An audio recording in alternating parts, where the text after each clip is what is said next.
So if I take hairspray and if I spray it in my apartment, which is all sealed, and you're telling me that affects the ozone layer? Yes.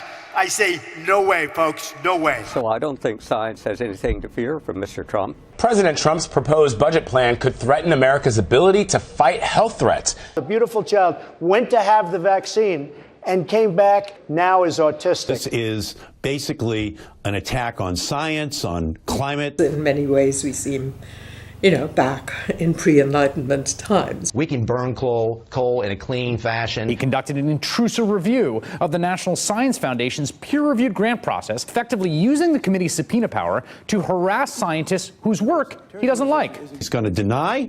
He's going to defund.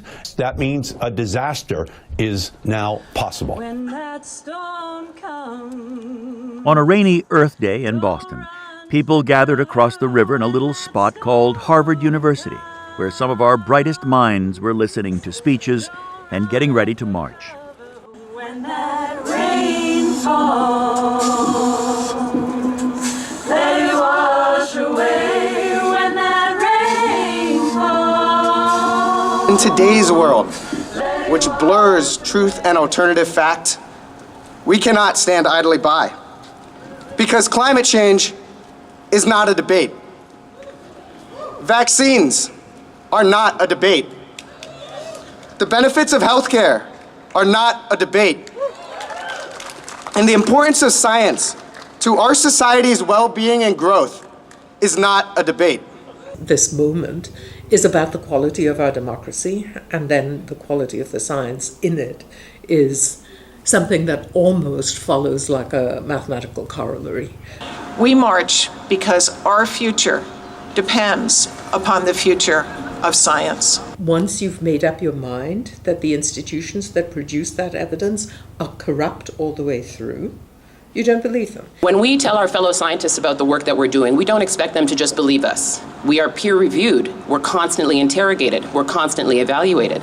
When I give a talk at Cornell next week about my work, I fully anticipate that the audience will ask me, but are you sure you did that experiment correctly? But how do you know that that was the right number of cells to analyze? And are you sure you are not over-interpreting your data? They don't need to like it.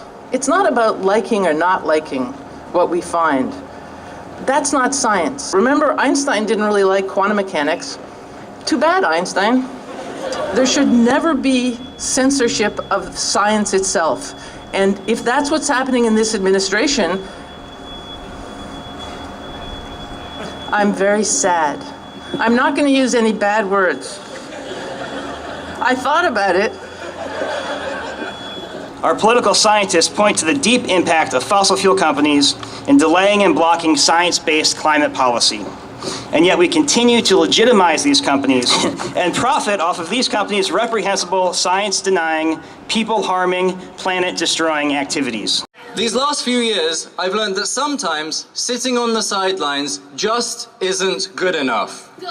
I've learned that in the words of Albert Einstein, I'll remind you, a refugee to this country, those who have the privilege to know have the duty to act.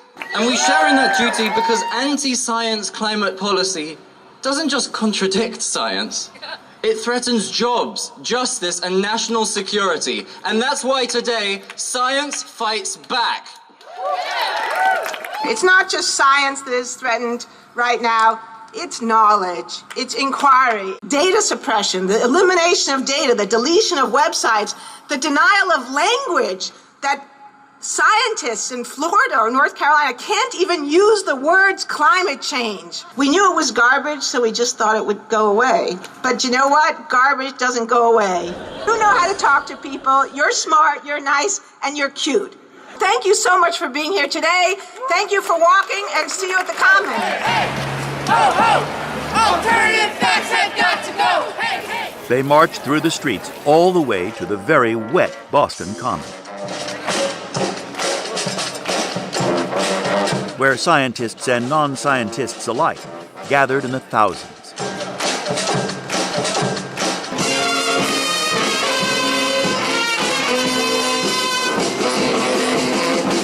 Representing Boston in every regard was former EPA Administrator Gina McCarthy. Happy Earth Day! My poor EPA, 15,000 people, I love you! Every aspect of EPA's work seems to be under attack. As Americans, as New Englanders, as Boston Strong, we care about our natural world. We value the safety of our communities and our country, and we will cherish and we will fight for the health and future of our children. So far in Washington have made it clear that they are not only intent on denying inconvenient science, they're out to stop doing science, period and full stop. Let's vow to stand together as if our lives and our livelihood depend on it, because they just may. Thank you. I think we should be pleading for a restoration of democratic values all the way through. And part of that, I think, is appreciation that science is one of the most precious public goods we have, and it deserves the support of every single citizen. So as forces in Washington try to tear down both democracy and reality, our brave men and women of science soldier on in the quest for understanding our place in the universe. It's just in our DNA. For the Berkshire Edge, I'm Jim Frangione. If I had a theory, I test it in the morning, I test it in the evening, all over this lab. I test out danger, I test out a warning, I test out love between my brothers and my sisters.